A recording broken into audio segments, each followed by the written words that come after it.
ফাতেমাকে দিতে দর্শন।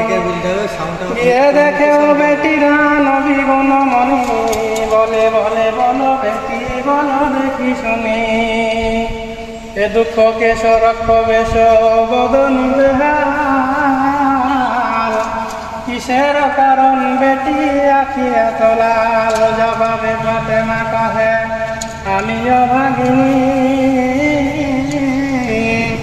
স্বামীর কোথানে বসে কাটালে রজনী, তোমারও দামাতা পিতা সামান্য কারণে করি আজ ছিল রাগ অভিমানে, তাই ভাঙ্গাইতে রাগছে নিতে ক্ষমা করেছে বিরত কষ্ট তোমার ফাতেমা। শোনো গো ফাতেমা তুমি বাতনে খান, স্বামীর পায়ের নিচে তোমারও জান্নাত, আল্লাহ ছাড়া পুঁজি পেলে অন্য কোন জনে পুজিতে হুকুম দিত স্বামীর চরণে, হইয়া না ছোড় বন্দি লইয়াছ ক্ষমা, আখের নবীর মান রেখেছ ফাতেমা।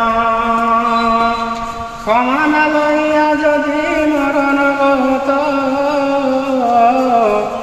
জানা জানা পড়তাম আমি নবিতা।